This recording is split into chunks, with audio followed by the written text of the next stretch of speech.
Денеска православната црква ги празнува свештеномаченикот Вавил и светиот пророк Мојсей Боговидец.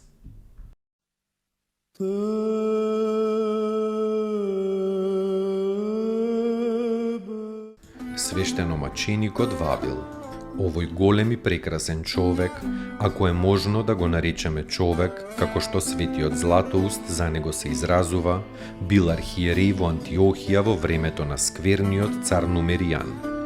Нумеријан склопил мир со некој варварски цар кој бил многу поблагороден и помиролюбив од Нумеријан. Во знак на својата искрена желба за траен мир, варварскиот цар го дал својот мал син да биде на дворот Нумеријанов и таму да се воспитува. Еден ден Нумеријан со своја рака го заклал тоа невино дете и го принел како жртва на идолите. Уште топол од злоделото и од невината крв, овој злотвор под круна почел во христијански храм да види што се работи таму. Вавил бил со народот на молитва, па чул дека доаѓа царот со придружбата своја и сака да влезе во храмот. Вавил ја прекинал богослужбата, излегол пред црквата и му рекол на царот дека тој како идолопоклоник не може да влезе во светиот храм каде што се прославува единиот вистински Бог.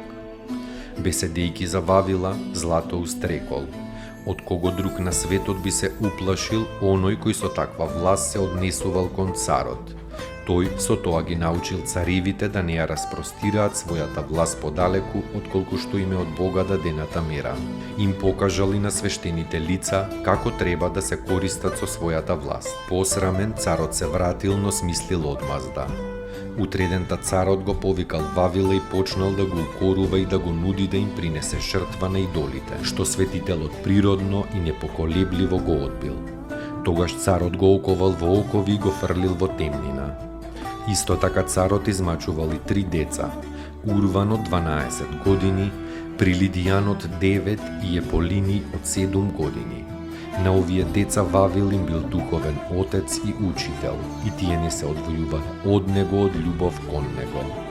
Тие биле синови на некоја честита христијанка Христодула, која и самата за Христа страдала. Царот најпрво наредил да на секое дете му удриле онолку стапови колку што имало години, а потоа ги фрлил в темнина и најпосле ги исекол со меч сите тројца. Вавил, окован, присуствувал на обезглавувањето на децата и ги храбрел, а потоа и самиот ја положил својата чесна глава под мечот. Бил погребан од христијаните во веригите, како што замислил пред смртта, во една гробница со 3 прекрасни чеда.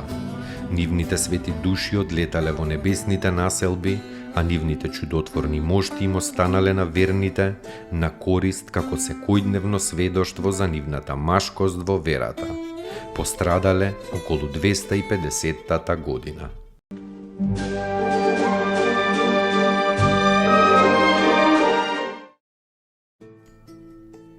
Поуки од светите отци. Никогаш не сум видел никој да се поправи преку гнев, туку секогаш преку љубов. Тогаш тој е спремен дури и на жртва. Значи така треба да постапуваш. Земи се себе си за пример, како се смируваш со викање или со љубов. Свети Јосиф Исихаст.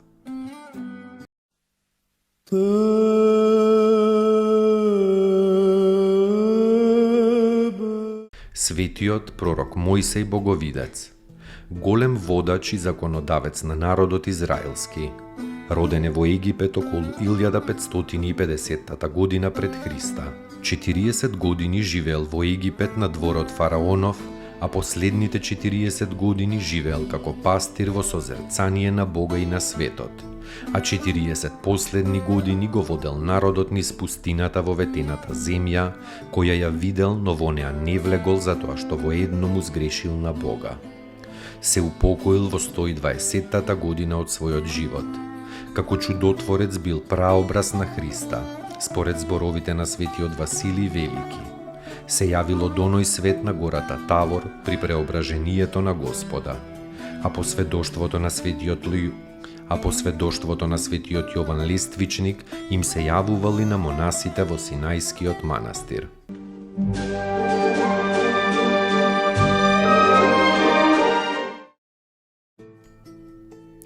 Поуки од светите отци. Доколку не си радосен, што и да сториш, дури и твоето покаяние и твојата љубов нема да бидат вистинити. Старец Емилијан Симонопетриски.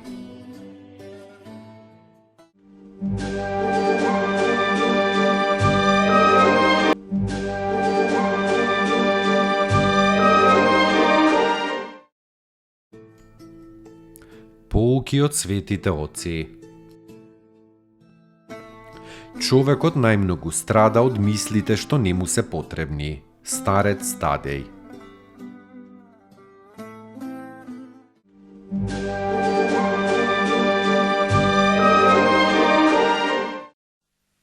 Ты